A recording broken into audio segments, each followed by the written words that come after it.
नमस्कार, मैं हूं आपके साथ ईशा नेगी और आप देख रहे हैं न्यूज नेशन के डिजिटल प्लेटफॉर्म पर न्यूज अपडेट। बिहार में नीतीश कुमार के बीजेपी से गठबंधन तोड़ने और महागठबंधन के साथ जाने के बाद विपक्षी दलों की एकजुटता पर अब नए सिरे से चर्चा शुरू हो गई है। खासकर तब से इसे और बल मिला जब नीतीश कुमार ने मुख्यमंत्री पद की शपथ लेने के ठीक बाद पीएम मोदी की तरफ इशारा करते हुए कहा कि जो 2014 में आए वो 2024 के बाद रह पाएंगे या फिर नहीं।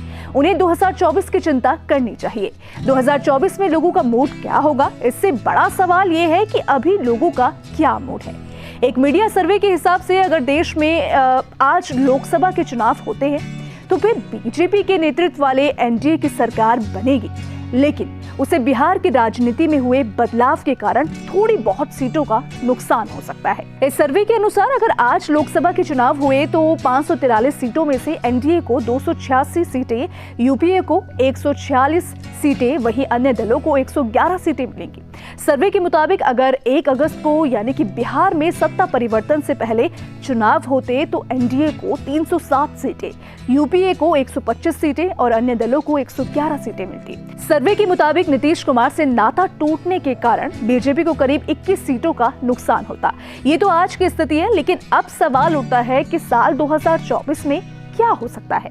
इस मामले में न्यूज नेशन के वरिष्ठ पत्रकार निहार सक्सेना का कहना है कि बिहार में जब चुनाव हुए थे तो बीजेपी का ज्यादा प्रभाव दिखा था, जेडीयू का कम।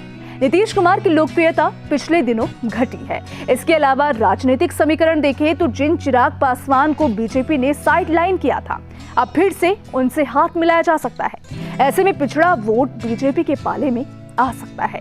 ऐसे में बीजेपी से अलग होने का उनका फैसला 2024 में उन्हें फायदा देगा, ऐसा नहीं लगता। वहीं सीनियर जर्नलिस्ट मोहित सक्सेना भी कहते हैं कि जेडीयू और आरजेडी की सरकार आते ही 2 दिनों में क्राइम की कई घटनाएं बिहार में सुनने को मिली। अगर ऐसा चला तो 2024 तक ये गठबंधन को फायदे के बजाय नुकसान उठाना पड़ सकता है।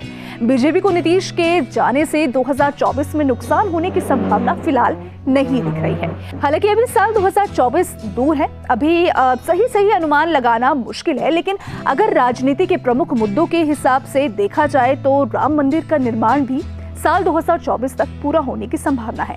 अगर ऐसा होता है तो बीजेपी को इसका भी फायदा मिलने के पूरे आसार है।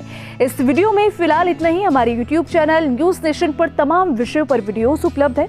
जाने से पहले हमारे यूट्यूब चैनल को सब्सक्राइब कर दीजिए और बेल आइकन को प्रेस करना मत भूलिएगा, ताकि हर न्यूज अपडेट सबसे पहले आप तक पहुंच सके। विस्तृत खबरों की अगर आपको जानकारी चाहिए तो आप हमारी वेबसाइट newsnationtv.com पर भी विजिट कर सकते हैं।